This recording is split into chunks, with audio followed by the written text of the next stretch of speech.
சமீபத்தில் பார்த்தீங்க அப்படின்னா பீகாரில் எஸ்ஐஆர்னு சொல்லப்படுற ஸ்பெஷல் இன்டென்சிவ் ரிவிஷன்னு சொல்லி பீகாரோட ஓட்டர் லிஸ்ட்டிலிருந்து 65 லட்சம் பேரை வந்து ரிமூவ் பண்ணியிருக்காங்க.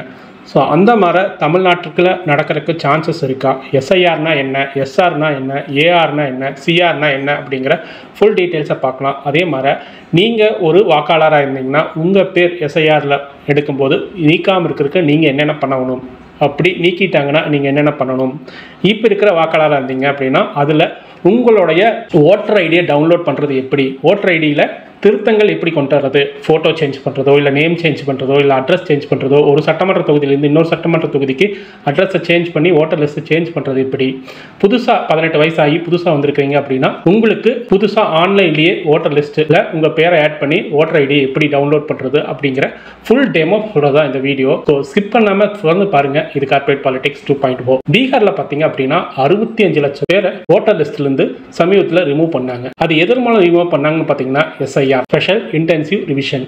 ஸோ இதில் என்னது ரிவிஷன் அப்படின்னு பார்த்தீங்க அப்படின்னா தேர்தல் ஆணையம், இந்தியாவில் இருக்கிற தேர்தல் ஆணையம் பார்த்தீங்க அப்படின்னா ரிவிஷன் நடத்துவாங்க. அதாவது எலக்ட்ரல் ரோல்னு சொல்லப்படுற வாக்காளர் பட்டியலை வந்து ரிவிஷன் பண்ணிகிட்டே இருப்பாங்க.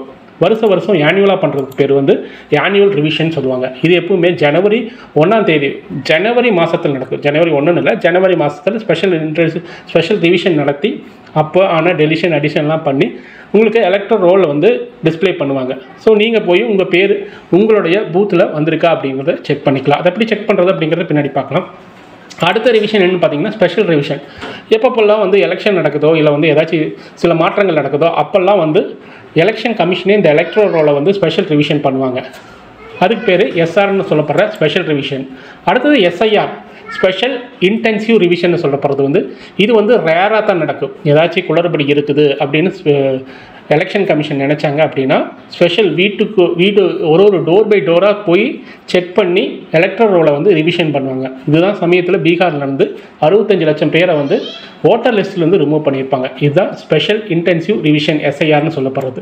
இது போக கண்டினியூஸ் அப்டேஷன் சொல்லுவாங்க. சியூன்னு சொல்கிற கண்டினியூஸ் அப்டேஷன் வந்து நீங்கள் எப்போ வேணால் பண்ணிக்கலாம். நான் முதலே சொன்ன மாதிரி இது எல்லாமே ஆன்லைன்லேயே பண்ணலாம். ஃபார்ம் 6, ஃபார்ம் 7, ஃபார்ம் 8ன்னு இருக்குது.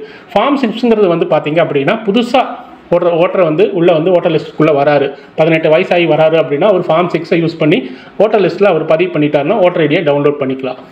ஃபார்ம் 8 அப்படின்னு பார்த்தீங்க அப்படின்னா ஏதாச்சும் அப்டேஷன், ஃபோட்டோவோ நேமோ இல்லை டேட் ஆஃப் பர்த்தோ அட்ரஸோ ஒரு சட்டமன்ற தொகுதியிலேருந்து இன்னொரு சட்டமன்ற தொகுதிக்கு மூவ் ஆகிறதோ இது எல்லாமே ஃபார்ம் 8 யூஸ் பண்ணி பண்ணிக்கலாம். ஃபார்மை 7 யூஸ் பண்ணிங்க அப்படின்னா ஓட்டர் லிஸ்ட்லேருந்து ரிமூவ் பண்ணுறதுக்காக ஃபார்மை 7 யூஸ் பண்ணலாம். ஸோ இது எல்லாமே கண்டினியூஸ் அப்டேஷன் பண்ணுறோம். இந்த கோடெல்லாம் பார்த்துக்குங்க, ஏஆர், எஸ்ஆர், எஸ்ஐஆர், சியூ இது எல்லாமே வந்து பார்த்திங்க அப்படின்னா இந்த ஓட்டர் லிஸ்ட் டேட்டா பேஸில் இருக்குது. எந்த அடிப்படையில் வந்து உங்களுடைய ஓட்டர் லிஸ்ட்டில் உங்கள் பேர் வந்து அப்டேட் ஆகிருக்கு, ஏஆர் மூலமாக, எஸ்ஆர் மூலமாக, எஸ்ஐஆர் மூலமாக, சியூ மூலமாக அப்படிங்கிறத நீங்கள் டேட்டா பேஸ் யூஸ் பண்ணியும் செக் பண்ணிக்கலாம். ஸோ இது இப்படி இருக்க இது ஒருவேளை உங்களுக்கு நம்ம தமிழ்நாட்டில் வர எலெக்ஷனில் எஸ்ஐஆர் யூஸ் பண்ணாங்க அப்படின்னா நீங்கள் வந்து என்ன பண்ணணும் அப்படின்னா பேரை வந்து ரிமூவ் பண்ண முடியாது. அப்படி ரேராக ரிமூவ் பண்ணிட்டாங்க அப்படின்னா நீங்கள் என்ன பண்ணணும், ஃபஸ்ட்டு வந்து ஓட்டர் லிஸ்ட்டில் போய் உங்கள் நேமை செக் பண்ணிக்கிங்க. ஓட்டர் லிஸ்ட் வந்து voter.eci.gov.in போனீங்க அப்படின்னா உங்களுடைய பூத்தோட ஓட்டர் லிஸ்ட்டை டவுன்லோட் பண்ணி உங்கள் நேம் இருக்கா இல்லையா அப்படிங்கிறத செக் பண்ணிக்கிங்க. அடுத்தது உங்களுடைய documents, Aadhaar, passport, voter ID, ration card இது எல்லாமே ரெடியாக வச்சுருங்க. ஏன்னா ஒரு வேளை நேம் மிஸ் ஆச்சு அப்படின்னா புதுசாக நேம் ஆட் பண்ணுறதுக்கு இது ரொம்ப யூஸ்ஃபுல்லாக இருக்கும். அப்புறம் ஏதாச்சும் கரெக்ஷன் இருந்துச்சு அப்படின்னா உங்கள் நேமில் ஆதாரில் இருக்கிற மாதிரில உங்கள் ஓட்டர் லிஸ்ட்டில் வரல அப்படின்னா நேமோ அட்ரஸோ டேட் ஆஃப் பர்த்தோ ஃபோட்டோவோ எல்லாமே அப்டேட் பண்ணி வச்சுக்கோங்க. அந்த அப்டேட் பண்ணுறது வந்து ஃபார்ம் 8 யூஸ் பண்ணி ஆன்லைன்லேயே அப்டேட் பண்ணிக்கலாம். அதில் எங்கேயாச்சும் உங்களுக்கு தகவல் தேவை அப்படின்னா நம்ம கீழே நம்ம நம்பர் டிஸ்பிளே ஆகுது, அதில் கான்டாக்ட் பண்ணிங்கன்னா நாங்கள் ஹெல்ப் பண்ணுவோம். ப்ளஸ் ஒரு பார்ட்டியாக இருக்கிறீங்க அப்படின்னா அந்த பார்ட்டி வந்து என்ன பண்ணணும் அப்படின்னா ஒவ்வொரு பூத்துக்குமே வந்து பூத் ஏஜென்ட்டை வந்து நியமிச்சிருப்பாங்க. இந்த மாதிரி பல்க் ரிமூவல் இருந்துச்சு அப்படின்னா அங்கே இருக்கிற சிட்டிசன்ஸ்க்கு இந்த மாதிரி டாக்குமெண்ட்ஸ் எல்லாம் எடுத்து கொடுத்து உதவி செய்யணும். அதே மாதிரி அப்டேட் பண்ணுறதுக்கு இந்த பிஎல்ஓன்னு சொல்கிறப்பாங்களா, பிளாக் ஆஃபீஸர்ஸ்ன்னு சொல்லுவாங்களா, அந்த பிளாக் ஆஃபீஸர்ஸ் கூட கான்டாக்ட் வச்சுட்டு எப்பப்பெல்லாம் வந்து உங்களுக்கு புதுசாக வந்து ஓட்டர் லிஸ்ட் வருதோ அப்போல்லாம் வந்து ஓட்டர் லிஸ்ட்டு வாங்கி செக் பண்ணிகிட்டே இருங்க. இது வந்து ரொம்ப இம்பார்ட்டன்ட். அப்புறம் வந்து ஓட்டர்ஸ் வந்து எஜுகேட் பண்ணி உங்களோட ஓட்டரில் வந்து 18 வயசாக இருந்தாங்கன்னா புதுசாக ஆட் பண்ணி உங்களுடைய ஓட்டர் லிஸ்ட்டை அப்டேட்டாக வச்சுக்கோங்க. ஒவ்வொரு ஓட்டர் லிஸ்ட்டும் ஒரு 5 வருஷத்துக்கு ஒருக்கா அப்டேஷன் ஆகுது அப்படின்னா உங்களுக்கு பெரிய மாற்றங்கள் இருக்காது. மீறி போனால் ஒரு 50 ஓட்டு சேர்ந்துருக்கலாம். ஏன்னா இறப்புக்கும் பிறப்புக்கும் பார்த்தீங்க அப்படின்னா இப்போ இருக்கிற தமிழ்நாட்டு விதி பற்றி பார்த்தீங்க அப்படின்னா நார்மலாக இருக்குது. ஒரு 10 to 20 ஓட்டு ஜாயின் பண்ணியிருக்கலாம், இல்லை மேக்ஸிமம் 50 ஓட்டு ஜாயின் பண்ணியிருக்கலாம். புதுசாக 100 ஓட்டுக்கு இது பல்காக ஆட் ஆயிடுச்சு அப்படின்னா அதை நீங்கள் கவனிக்க வேண்டியது ரொம்ப இம்பார்ட்டன்ட். இப்போது நம்ம ஆன்லைனில் ஃபார்ம் 6, ஃபார்ம் 7, ஃபார்ம் 8 யூஸ் பண்ணி எப்படி வந்து நம்ம புதுசாக ஒரு ஓட்டரை ஆட் பண்ணலாம், அதே மாதிரி நம்ம ஓட்டர் லிஸ்ட்டில் எப்படி நம்ம பேர், அட்ரஸ்ஸு, டேட் ஆஃப் பர்த் எல்லாம் சேஞ்ச் பண்ணலாம், ஓட்டர் ஐடி எப்படி டவுன்லோட் பண்ணலாம், அதே மாதிரி வந்து டெலிஷன் பண்ணுறேன்னா எப்படி பண்ணலாம் அப்படிங்கிற ஃபுல் டீட்டெயில்ஸும் இப்போ பார்க்கலாம். ஸோ ஃபர்ஸ்ட் ஆஃப் ஆல் வந்து பார்த்தீங்க அப்படின்னா இந்த voters.eci.gov.in அப்படிங்கிறதுக்குள்ளே வந்துருங்க. ஃபஸ்ட்டு சைன் அப் பண்ணிக்கங்க. புதுசாக வரீங்க அப்படின்னா சைன் அப் பண்ணிங்க. எல்லா வெப்சைட்லேயும் இருக்கிற மாதிரி தான் உங்களுடைய மொபைல் நம்பர் கேட்கு, அப்புறம் வந்து ஓடிபி வரும், அதுக்கப்புறம் வந்து கேப்ஷா கொடுத்து உள்ளே வர மாதிரி தான். அதுக்கப்புறம் நீங்கள் லாகின் பண்ணிக்கலாம். லாகின் பண்ணும்போது நீங்கள் ரெஜிஸ்டர்ட் மொபைல் நம்பரோ இல்லை இமெயில் ஐடியோ கொடுத்து லாகின் பண்ணிக்கலாம். ஸோ உங்கள் மொபைல் நம்பர் கொடுத்துட்டு கேப்ஷா கொடுத்தீங்க அப்படின்னா உங்களுக்கு ஒரு ஓடிபி வரும். ஸோ நார்மலாக இருக்கிற எல்லா வெப்சைட்லேயுமே அதே மாதிரி தான் இருக்கும். இப்போ புதுசாக என்ன திருத்தம் கொண்டு வந்திருக்காங்கன்னு பார்த்தீங்க அப்படின்னா உங்களுக்கு எந்த கரெக்ஷன் பண்ணாலுமே வந்து உங்களுக்கு வந்து உங்களுடைய ஆதார் வெரிஃபிகேஷன் வரும். ஸோ ஆதார் ஓடிபி வந்து கண்டிப்பாக உங்களுக்கு தேவைப்படும். ஸோ அதனால் வந்து ஆதார் கூட லிங்கான மொபைல் நம்பருக்கு ஓடிபி போகிற மாதிரி இருக்கும். அந்த மொபைலை நீங்கள் பக்கத்தில் வச்சுக்கோங்க. ஒன்ஸ் ஓடிபி வந்துருச்சு அப்படின்னா ஓடிபி கொடுத்து வெரிஃபை அண்ட் லாகின் கொடுத்தீங்க அப்படின்னா இந்த மாதிரி பேஜ் உங்களுக்கு ஓப்பன் ஆகும். ஸோ இதில் வந்து இப்போது பீகார் எலெக்ஷன், அப்கமிங் எலெக்ஷன் இருக்கிறதுனால உங்களுக்கு டவுன்லோட் எஸ்ஐஆர் ஃபைனல் ரோல் இந்த பீகார் பற்றின எல்லாமே உங்களுக்கு இருக்கும். ஸோ நார்மலாக நம்மளுக்கு என்னென்ன தேவைப்படும் அப்படின்னா நீங்கள் புதுசாக நியூ ஓட்டர் ரெஜிஸ்ட்ரேஷன் பண்ண போகிறீங்க அப்படின்னா ஃபில் ஃபார்ம் 6 அப்படின்னு ஒன்று இருக்குது பாருங்கள். இந்த ஃபார்ம் 6 எப்போ ஃபில் பண்ணணும் அப்படின்னா 18 இயர்ஸ்க்கு மேலே இருக்கிறவங்க மட்டும்தான் ஃபில் பண்ண முடியும். ஸோ என்ஆர்ஐ அது நம்மளுக்கு நார்மலாக வராது. அடுத்தது ஃபார்ம் 6க்கு அப்புறம் நம்ம அதிகமாக யூஸ் பண்ணுறது என்னென்னு பார்த்தீங்க அப்படின்னா ஃபார்ம் 8. ஃபார்ம் 8ல் தான் வந்து நம்ம கரெக்ஷன்ஸ் எல்லாமே பண்ணுவோம். நம்மளுடைய நேம் சேஞ்சாக இருந்தாலும் சரி, டேட் ஆஃப் பர்த் சேஞ்சாக இருந்தாலும் சரி, ஃபோட்டோ சேஞ்சாக இருந்தாலும் சரி, அட்ரஸ் சேஞ்சாக இருந்தாலும் சரி, எம்பி தொகுதி சேஞ்சாக இருந்தாலும் சரி, எம்எல்ஏ தொகுதி சேஞ்சாக இருந்தாலும் சரி, எல்லாமே வந்து ஃபார்ம் 8ல் தான் பண்ணுவோம். இந்த ஃபார்ம் 7 ஒன்று இருக்குது பாருங்கள், இது வந்து ஃபுல்லாகவே டெலிஷனுக்காக யூஸ் பண்ணுறது. அதையும் நம்ம ரொம்ப ரேராக தான் யூஸ் பண்ணுவோம். ஸோ இது மட்டும்தான் நம்மளுக்கு யூஸ் ஆகும். ஃபார்ம் 6, ஃபார்ம் 7 அண்ட் ஃபார்ம் 8 இந்த 3 தான் நம்மளுக்கு யூஸ் ஆகும். இல்லைங்க நான் வந்து ஓட்டர் ஐடி, என்னோடய ஓட்டர் ஐடி ஃபஸ்ட்டு வந்து ஓட்டர் ஐடி வந்து டவுன்லோட் பண்ணி பார்க்கணும் அப்படின்னு நினச்சிங்க அப்படின்னா ஈஸியாக வந்து இங்கே பாருங்கள் எபிக் டவுன்லோட்னு இருக்குது பாருங்கள். இங்கே போய் உங்களுடைய ஓட்டர் ஐடி நம்பர் இருக்கு பாருங்கள். ஓட்டர் ஐடி நம்பர் நார்மலாக வந்து உங்களுக்கு இந்த எஃப்பில், இசட்டில் இதுலையெல்லாம் ஸ்டார்ட் ஆகும். எஃப்பில் ஸ்டார்ட் ஆகும், சிலருக்கு வந்து இசட்டில் ஸ்டார்ட் ஆகும். ஸோ அந்த ஓட்டர் ஐடி நம்பரை எடுத்து நீங்கள் டைப் பண்ணி செலக்ட் ஸ்டேட் கொடுத்து பண்ணிங்க அப்படின்னா இந்த ஓட்டர் ஐடி கூட ஏதோ ஒரு ஃபோன் நம்பர் லிங்க் ஆகிருக்கு. அந்த ஃபோன் நம்பருக்கு ஓடிபி போகும். அந்த ஓடிபியோடலேருந்து நீங்கள் ஈஸியாக டவுன்லோட் பண்ணி பார்த்துக்கலாம். ஸோ இதுதான் வந்து நீங்கள் download of copy of EPIC card. EPIC கார்டை டவுன்லோட் பண்ணியே நீங்கள் வந்து கார்டையே உருவாக்கலாம். எபிக் போட டவுன்லோட் பண்ணி கலர் பிரிண்ட் அவுட் போட்டிங்க அப்படின்னா, கலர் பிரிண்ட் அவுட் கார்டில் போட்டிங்க அப்படின்னா அதே கார்டு தான். ஸோ இதுக்கு எப்படி நம்ம ஆதார் அப்படி பிரிண்ட் பண்ணுறோமோ அதே மாதிரி தான். ஸோ உங்கேயே பார்த்தீங்க அப்படின்னா ஓட்டர் ரெஜிஸ்ட்ரேஷன் ஃபார்ம்ஸ் இருக்குது பாருங்கள். அதில் உள்ள மறுபடியும் வந்துட்டிங்க அப்படின்னா ஃபார்ம் 6ஆ, ஃபார்ம் 6ஏவா, ஃபார்ம் 7ஆ, ஃபார்ம் 8ஆன்னு பார்த்துக்குங்க. ஃபார்ம் 8ஆக இருந்துச்சு அப்படின்னா கரெக்ஷன்ஸ்குள்ளே போகிறோம் அப்படின்னு அர்த்தம். ஸோ கரெக்ஷன்ஸ்குள்ளே போகிறீங்க அப்படின்னா ஃபார்ம் 8 உங்களுக்காக பண்ண போகிறீங்களா இல்லை உங்களுக்கு தெரிஞ்ச அதர் எலக்ட்ரானிக்ஸ்க்கு யூஸ் பண்ண போகிறீங்களா அப்படிங்கிறதையும் கொடுப்பாங்க.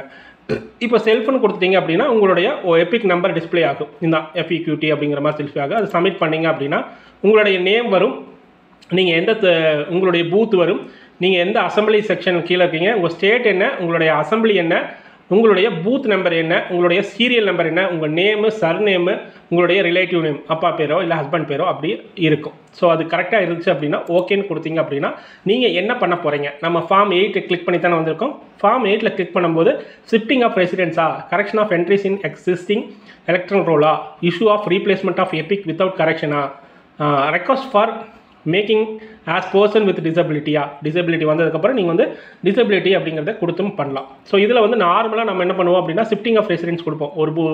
ஒரு எம்எல்ஏ தொகுதியிலேருந்து இன்னொரு எம்எல்ஏ தொகுதிக்கு ஷிஃப்ட் பண்ணோம் அப்படின்னா இந்த மாதிரி கொடுத்து போகலாம். இல்லை கரெக்ஷன் எக்ஸிஸ்டிங்காக இருக்கிற கரெக்ஷன்ஸ் நேமோ இல்லை வந்து ஃபோட்டோவோ இந்த மாதிரி சேஞ்ச் பண்ணுறோம் அப்படின்னா கரெக்ஷன்ஸ் ஆஃப் என்ட்ரிஸ் கொடுத்து ஓகே கொடுத்தீங்க அப்படின்னா இந்த மாதிரி உங்களுக்கு டிஸ்பிளே ஆகும். இதில் வந்து பார்த்தீங்க அப்படின்னா உங்களுக்கு 5 இது இருக்குது, ABCDE அப்படிங்கிற மாதிரி தான் இருக்குது.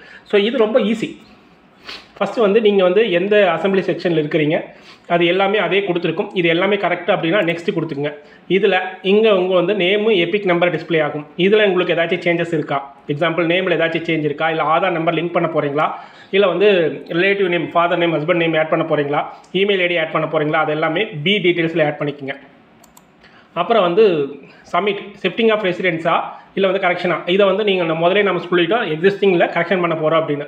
ஸோ இங்கே தான் ரொம்ப இம்பார்ட்டன்ட். இதில் தான் நான் நேமா, ஜெண்டரா, டேட் ஆஃப் பர்த்தா, ரிலேட்டிவ் நேமா, இல்லை வந்து அட்ரஸாக, மொபைல் நம்பராக, ஃபோட்டோவா, இதில் எதை சேஞ்ச் பண்ண போகிறேன் அப்படிங்கிறத டீட்டெயில்ஸாக சொல்லிட்டீங்க அப்படின்னா அதுக்கு தகுந்த மாதிரி நம்ம கொடுத்துக்கலாம். எக்ஸாம்பிள் நம்ம ஃபோட்டோ இன்சர்ட் பண்ண போகிறோம் அப்படின்னா ஃபோட்டோ வந்து நீங்கள் இன்சர்ட் பண்ணுற மாதிரி வரும். மொபைல் நம்பர் சேஞ்ச் பண்ண போகிறேன் அப்படின்னா மொபைல் நம்பர் கொடுக்குற மாதிரி வரும். அட்ரஸ் சேஞ்ச் பண்ண போகிறேன் அப்படின்னா அட்ரஸ் டீட்டெயில்ஸ் எல்லாமே நீங்கள் கொடுக்குற மாதிரி வரும். போத் தமிழ் அண்ட் இங்கிலீஷில் கொடுக்குற மாதிரி இருக்கும். இல்லை ரிலேட்டிவ் நேம், இப்போ சர்நேமில் வந்து அப்பா பேர் இருக்குது, இல்லை ஹஸ்பண்ட் நேம் மாற்றணும் அப்படின்னாலும் நீங்கள் அதை பண்ணிக்கலாம். அதுக்கான சப்போர்ட்டிங் டாக்குமெண்ட்ஸை நீங்கள் ஃபில் பண்ணுற மாதிரி இருக்கும். எக்ஸாம்பிள் நம்ம நேம் சேஞ்ச் பண்ண, நேமில் ஸ்பெல்லிங் மிஸ்டேக் இருக்குது அப்படின்னாலும் நேமையும் சேஞ்ச் பண்ணிவிட்டு அதுக்கான டாக்குமெண்ட், எக்ஸாம்பிள் ஆதாரை நீங்கள் வந்து இன்சர்ட் பண்ணிங்கன்னா நேம் சேஞ்ச் பண்ணிக்கலாம். ஸோ டேட் ஆஃப் பர்த் நான் சேஞ்ச் பண்ண போகிறேன் அப்படின்னாலும் அதுக்கான டேட் ஆஃப் பர்த் கொடுத்து அதுக்கான சப்போர்ட்டிங் டாக்குமெண்ட்ஸை நீங்கள் ஃபில் பண்ணுற மாதிரி இருக்கும். ஸோ இதெல்லாம் தான் சப்போர்ட்டிங் டாக்குமெண்ட்ஸாக கேட்டிருக்காங்க. இந்த சப்போர்ட்டிங் டாக்குமெண்ட்ஸில் நீங்கள் எதை கொடுத்தீங்கனாலும் பிஎல்ஓ வந்து வெரிஃபை பண்ணிவிட்டு உங்களுக்கு வந்து கொடுத்துருவாங்க. ஸோ இதெல்லாம் போக டிக்ளரேஷன் கொடுத்துருப்பீங்க, அதாவது சப்மிஷன் கொடுத்தீங்கன்னா, ப்ரீவியூ அண்ட் சப்மிட் கொடுத்தீங்க அப்படின்னா உங்களுடைய ஆதார் லிங்க்குக்கு உங்களுடைய ஆதார் லிங்க் பண்ணி வச்சுருப்பீங்களா மொபைல் நம்பர், அதுக்கு ஒரு ஓடிபி போகும். அந்த ஓடிபி கொடுத்தீங்கன்னா தான் வந்து உங்களுக்கு வந்து சப்மிட் ஆகும். ஸோ சப்மிட் பண்ணுறது ரொம்ப ஈஸி. ஃபார்ம் 8 பொறுத்த வரலும் இதில் உங்களுக்கு எந்த சந்தேகமே இருக்காதுன்னு நினைக்கிறேன். அதே மாதிரி நம்ம வந்து ஃபார்ம் 6 எப்படி பண்ணுறதுன்னு பார்த்துடலாம். ஃபார்ம் 6 வந்து புதுசாக ரெஜிஸ்ட்ரேஷன் பண்ணுறவங்களுக்கு ஃபில் ஃபார்ம் 6 அப்படின்னு கொடுக்கலாம்.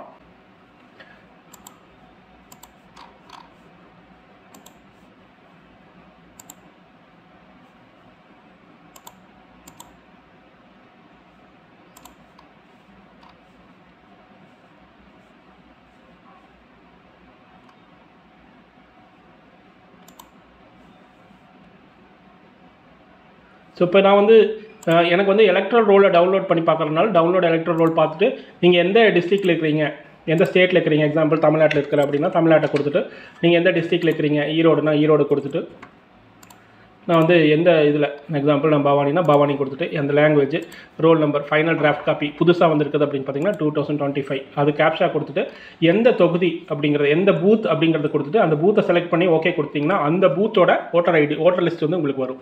ஸோ இந்த ஓட்டர் லிஸ்ட்டை வச்சுமே நீங்கள் வந்து உங்களுடைய ஓட்டர் ஐடி நம்பர் கண்டுபிடிக்கலாம். நிறைய பேர் ஓட்டர் ஐடி நம்பர் மறந்துட்டுன்னு சொல்லுவீங்க. அப்போ அதுக்கான தீர்வு இது. ஸோ இதே மாதிரி வந்து ஃபார்ம் 6 ஃபில் பண்ணும்போது உங்களுக்கு என்னென்ன டாக்குமெண்ட்ஸ் தேவைப்படும் அப்படின்னு பார்த்தீங்க அப்படின்னா ஃபார்ம் 6க்கு வந்து ரொம்ப ஈஸி தான். உங்களுடைய வீட்டில் இருக்கிற யார் ஒருத்தருடைய ஓட்டர் ஐடி நம்பர் வேணும், அதே மாதிரி ஆதார் வேணும். ஆதார் ப்ளஸ் உங்கள் வீட்டில் இருக்கிற அப்பா அம்மாவோட ஓட்டர் ஐடி நம்பர் இருந்தால் போதும், நீங்கள் புதுசாக என்ரோல் பண்ணிக்கலாம் யூஸிங் ஃபார்ம் 6. ஹோப் இந்த இன்ஃபர்மேஷன் வந்து ரொம்ப யூஸ்ஃபுல்லாக இருந்திருக்குன்னு நினைக்கிறேன். ரொம்ப இந்த வீடியோ வந்து கொஞ்சம் லென்த்தாக இருந்தாலும் நிறைய இன்ஃபர்மேஷனை இந்த வீடியோவில் சொல்கிறதுக்கு நாங்கள் ட்ரை பண்ணியிருக்கோம். ஹோப் இந்த வீடியோ ரொம்ப யூஸ்ஃபுல்லாக இருந்திருக்குன்னு நினைக்கிறேன். இந்த வீடியோ பிடிச்சிருந்தால் லைக் பண்ணிக்கோங்க, நம்ம சேனலை மறக்காமல் சப்ஸ்கிரைப் பண்ணி வச்சுக்கோங்க. மீண்டும் நல்லதொரு வீடியோவில் சந்திப்போம். நன்றி, வணக்கம்.